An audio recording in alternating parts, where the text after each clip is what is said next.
Hello students, welcome to our channel IAS prep academy.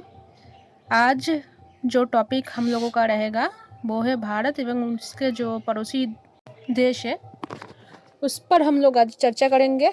और वो बहुत ही इजीली मैप के ज़रिए हम लोग चर्चा करेंगे ताकि हम कभी भी किसी भी स्थान को ना भूलें, और अगर परीक्षा में जैसे कोई प्रश्न वगैरह यहाँ से पूछा जाए तो हम आराम से कर सकें। यूपीएससी में वैसे मैपिंग से रिलेटेड बहुत सारे क्वेश्चंस आते हैं, जैसे इंडिया में जो नदी हो गया, पर्वत पठार, या फिर कोई सीमा हो गया, क्षेत्र हो गया, तो हम लोग धीरे धीरे सबको कवर करेंगे। लेकिन आज का टॉपिक हम लोगों का रहेगा भारत एवं उसके जो नेबर्स है। तो शुरू करते हैं ज़्यादा इधर उधर की बातें किए बगैर। तो फर्स्टली हम बांग्लादेश को देखते हैं। देखिए, मैंने मैप को थोड़ा क्रॉप कर लिया है ताकि आप लोगों को बहुत अच्छे से क्लियरली दिखे।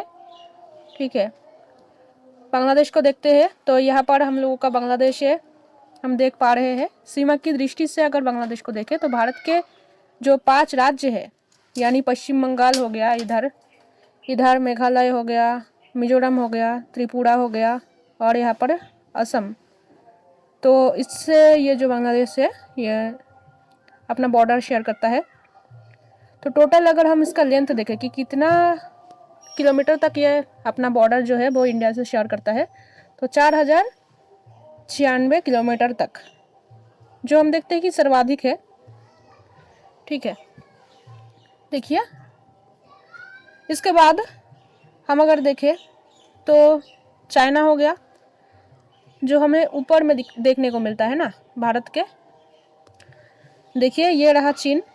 तो चीन जो है भारत के हिमाचल प्रदेश हो गया। उसके बाद ये रहा आपका उत्तराखंड, तो उत्तराखंड। और उसके बाद हम देखते हैं कि सिक्किम के साथ भी ये बॉर्डर शेयर करता है। और इधर पूर्वोत्तर भारत में यहाँ पर अरुणाचल प्रदेश और लद्दाख। इसका जो कुल क्षेत्रफल हम देखते हैं कि कितने किलोमीटर तक ये सीमा साझा करता है भारत से, तो 3488 किलोमीटर। भारत और चीन के बीच हम देखते हैं कि एक रेखा है। इतिहास में हम लोगों ने पढ़ा है, इसका बहुत पुराना इतिहास है, कि जब अंग्रेज भारत छोड़कर जा रहे थे उस टाइम पे हम देखते हैं कि भारत और पाकिस्तान के बीच भी एक रेखा अंग्रेज खींच कर गए थे। उसी प्रकार से जब चाइना और भारत के बीच में अंग्रेजों ने जब समझौता वगैरह करवाया था, उन्होंने एक मैकमोहन लाइन जो है वो खींच कर रखा था। ठीक है, जो 27 अप्रैल 1914 को निर्धारित की गई थी, है ना। ये हमें इतिहास में सुनने को पढ़ने को मिलता है। फिर अगर हम देखें कि एक शून्य रेखा हमें देखने को मिलता है, जो बांग्लादेश और त्रिपुरा हमारा राज्य है। देखिए यहाँ पर त्रिपुरा राज्य बहुत ही नीचे, ये जो येलो कलर का आपको दिख रहा है बांग्लादेश के एकदम दाहिने साइड पर। तो ये जो त्रिपुरा हमारा है एकदम बांग्लादेश के भीतर एकदम बोल सकते हैं हम कि आ चुका है। तो ये जो इन दोनों के बीच का, यानी हमारे इंडिया का जो त्रिपुरा राज्य है और जो बांग्लादेश है, दोनों के बीच का जो रेखा है, विभाजन जो रेखा है, तो उसको शून्य रेखा कहा जाता है। ठीक है, ये आप लोगों को ध्यान में रखना है। अब बात करते हैं हम पाकिस्तान की, क्योंकि पाकिस्तान हम देखते हैं बहुत सारे विषय में भारत के साथ विवादों में भी रहा है। तो पाकिस्तान और भारत सबसे ज़्यादा जिन विवादों में रहता है उनमें से एक है कि सीमावर्ती जो क्षेत्र है उसका विवाद है। वैसे तो चाइना के साथ भी बहुत सारा है और रहता है हर एक देश के साथ, लगभग पड़ोसी देश का। लेकिन पाकिस्तान जो है हमें देखने को मिलता है भारत का उत्तरी पश्चिम जो सीमावर्ती देश है उनमें से हम देखते हैं कि पाकिस्तान एक है। भारत का जो ये उत्तर और पश्चिम के साइड में जो हिस्सा है, देखिए यहाँ पर आपको देखने को मिल रहा है बाई साइड में मैप में, तो यहाँ पर पाकिस्तान है। ठीक है, जो भारत के हम देखते हैं जो कुल 5 राज्य हैं हमारे, गुजरात हो गया, यहाँ पर राजस्थान हो गया, पंजाब हो गया, जम्मू कश्मीर हो गया, और थोड़ा सा लद्दाख का हिस्सा हो गया। तो इससे भी सटा हुआ हमें देखने को मिलता है, जो टोटल कितना है 3323 किलोमीटर। भारत और पाकिस्तान के बीच रेड क्लिफ रेखा हमें देखने को मिलता है। इसका भी एक इतिहास है, हिस्ट्री में हम लोग पढ़ते आ रहे हैं। तो जो अंग्रेज़ों ने इसको भी मतलब खींच कर रखा था। 15 अगस्त 1947 में जो सर रेडक्लिफ थे उनके द्वारा ये खींचा गया था, मतलब निर्धारित किया गया था। ठीक है, तो ये है आपका पाकिस्तान के बारे में। अभी एक जो और इम्पोर्टेंट है अफ़गानिस्तान, उसको हम देखते हैं। ये वैसे तो बहुत ही छोटा सा एक मतलब सीमा साझा करता है भारत के साथ, दूसरे देशों के लिहाज से अगर देखा जाए तो जितने भी पड़ोसी मुल्क से जो इंडिया है वो सीमा साझा करता है, उनमें से सबसे कम अगर हम देखें तो अफ़गानिस्तान ही है। ठीक है, भारत और अफ़गानिस्तान के बीच लगभग 106 किलोमीटर की सीमा है जो साझा किया जाता है। ये दो देश जो है वो साझा करते हैं आपस में, जिसको हम डूरांड रेखा के नाम भी मतलब नाम से भी जानते हैं। इसी के द्वारा विभाजित किया गया था। डूरांड रेखा जो है दोनों देशों को मतलब जो सीमा रेखा है उसको विभाजित करता है। इसके बाद हम नेपाल को देखते हैं। नेपाल जो है भारत के 5 राज्य टोटल हम देखते हैं। यूपी हो गया, बिहार हो गया, वेस्ट बंगाल हो गया, सिक्किम हो गया और आपका उत्तराखंड हो गया। तो इनसे सीमा साझा करता है।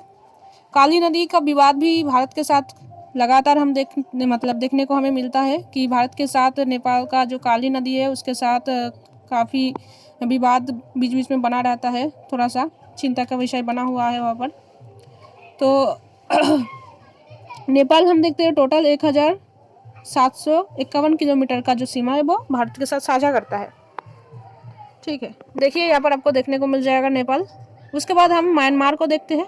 म्यांमार जो है वो भारत के 4 राज्य जो है, अरुणाचल प्रदेश है यहाँ पर, नागालैंड, मिजोरम और आपका मणिपुर, इसके साथ अपना सीमा साझा करता है, जो हम देखते हैं कि लगभग 1643 किलोमीटर। इसके बाद भारत और म्यांमार की जो सीमा है वो हमें प्राकृतिक रूप में देखने को मिलता है। हम देखते हैं कि हिमालय जो पर्वत श्रृंखला है उसके दक्षिणी विस्तार हमें यहाँ पर देखने को मिलता है। मिश्मी पर्वत श्रेणी हो गया, फिर पटकाई हो गया, फिर नागा हो गया और आपका जो अराकानयोमा हो गया। तो इन सब पहाड़ियों के द्वारा की जाती है। एक नेचुरल बॉर्डर हमें देखने को मिलता है यहाँ पर। इसके बाद हम भूटान को देखते हैं। भूटान जो है टोटल 4 राज्य है, पश्चिम बंगाल, सिक्किम, अरुणाचल प्रदेश और असम, इससे सीमा लगता है इसका। ठीक है, जो हम देखते हैं कि 699 किलोमीटर तक रहता है। पश्चिम बंगाल एक ऐसा राज्य है हमें देखने को मिलता है भारत में, वो ये है कि जो पश्चिम बंगाल राज्य है वो बहुत ही एक इंटरेस्टिंग एक उसका जियोग्राफिकल अगर लोकेशन हम देखें बहुत ही ज़्यादा इंटरेस्टिंग है।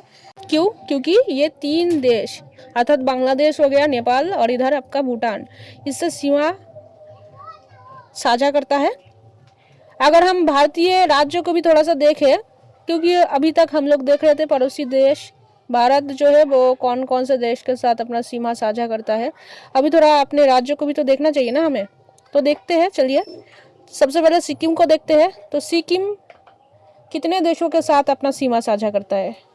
सिक्किम भी देखने को हमें मिलता है कि 3 देश के साथ। ठीक है, नेपाल, भूटान और चाइना के साथ। फिर हम अरुणाचल प्रदेश को यहाँ पर देखते हैं। अरुणाचल प्रदेश भी 3 देश के साथ, नेपाल बोल रही हूँ, भूटान, चाइना और आपका म्यांमार के साथ। ओके, यहाँ पर देखिए। उसके बाद हम देखते हैं नागालैंड को। तो नागालैंड जो है वो एक ही देश के साथ आपको यहाँ पर देखने को मिल रहा होगा कि म्यांमार के साथ। उसके बाद हम मणिपुर को देखते हैं। ठीक है, मणिपुर को देखते हैं। तो मणिपुर भी हमें एक ही देश के साथ देखने को मिल रहा है यहाँ पर, म्यांमार के साथ। उसके बाद मिजोरम जो है वो टोटल 2 देश के साथ, बांग्लादेश और म्यांमार। फिर त्रिपुरा केवल बांग्लादेश के साथ अपना बॉर्डर जो है वो शेयर करता है। फिर मेघालय को हम देखते हैं, ये भी बांग्लादेश के साथ। असम कुल 2 देश के साथ करता है, भूटान और बांग्लादेश। वेस्ट बंगाल मैंने कहा कि ये नेपाल, भूटान और बांग्लादेश तीनों के साथ करता है। देखिए वेस्ट बंगाल का खासियत ये है कि वेस्ट बंगाल जो है ऊपर में हिमालय को भी कवर कर लेते हैं और दक्षिण के अगर हम देखें तो देखिए ये समुंदर से भी सटा हुआ है, यानी समुंदर भी लगता है इसको। और यहाँ पर इसको हमें देखते हैं कि वेस्ट बंगाल में हमें हिमालय पर्वत श्रेणी भी हमें देखने को मिल रहा है। ठीक है, उसके बाद हम बिहार को देखते हैं। बिहार जो है वो केवल एक ही देश के साथ अपना बॉर्डर शेयर करता है, वो है नेपाल। उसके बाद यूपी को देखें तो एक ही देश के साथ, नेपाल के साथ। उसके बाद उत्तराखंड देखते हैं नेपाल और चाइना के साथ।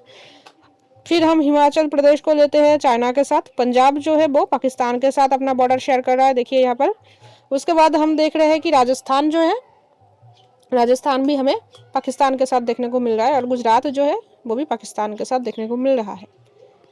विभाजन रेखा की मैंने जैसे बताया था, देखिए यहाँ से है आपका रेड क्लिफ रेखा जो इंडिया और पाकिस्तान के बीच में है। उसके बाद हम मैकमोहन रेखा को देखते हैं, तो ये इंडिया और चाइना के बीच में हमें देखने को मिल रहा है, और डूरन रेखा जो है वो अफगानिस्तान के बीच में इंडिया के साथ। ओके, तो इसके अलावा भी हमें कुछ देखने को और भी देश मिलता है जो जलीय सीमा के साथ अपना मतलब जलीय बॉर्डर शेयर करता है। जैसे हम नीचे में देखेंगे अपने दक्षिणी हिस्से में, उसको मैं अगले क्लास में कवर करूँगी, ठीक है। सिर्फ नेवर्स को हमें देखना था, वो भी स्थलीय सीमा के अंतर्गत। आप लोगों को नोट्स बनाना है, और मैं इसका एक हैंड रिटन नोट अपने टेलीग्राम चैनल पर भी उपलब्ध करा दूंगी। मेरा मैप के ज़रिए समझाने का पर्पस ये है कि आप लोग अच्छे से समझे। आप लोग अगर कंटेंट चाहते हैं तो मैं वो भी उपलब्ध करा सकती हूँ, लेकिन मुझे लगता है कि मैप के ज़रिए समझाना बेहतर होता है कि आपको समझने में कोई दिक्कत ना हो। और यूपीएससी खास तौर पर आपका समझ ही देखता है, ठीक है। आपको कंटेंट तो रखना ही है अपना मजबूत करके, लेकिन उसके साथ साथ आपका नॉलेज से ज़्यादा वो आपका जो कंसेप्ट का क्लैरिटी है वो ज़्यादा देखता है। सो आपको समझना भी है बहुत बेहतर तरीके से। ओके, ठीक है। तो आज के क्लास में बस इतना ही रखते हैं। आगे का क्लास में अगले दिन पर आप लोगों का अगर अच्छा एक फीडबैक रहेगा तो मैं इस सीरीज़ को बहुत अच्छे से कवर करूँगी और आपको नोट्स भी उपलब्ध करा दूँगी, ठीक है। अगर आप लोग चाहते हैं कि यहाँ पर ही मैं उपलब्ध करा दूँ तो मैं वो भी कर सकती हूँ। मैं चाहती हूँ कि आप लोग चीज़ों को समझें बेहतर तरीके से जब आप समझेंगे तभी आप ज़्यादा से ज़्यादा क्वेश्चन जो है वो कर आ पाएंगे एग्ज़ाम हॉल से। तो स्वस्थ रहिए और अपने परिवार का भी थोड़ा सा ध्यान वगैरह रखिए, ठीक है। और पढ़ाई करते रहिए, सफलता जब तक तय ना हो जाए। अगर आप लोगों का सपोर्ट अच्छा रहा तो फिर मैं और अच्छे से बहुत सारे और भी टीचर्स हैं हम लोगों के साथ, तो उनका क्लास भी मैं धीरे धीरे स्टार्ट करवाऊंगी, ठीक है।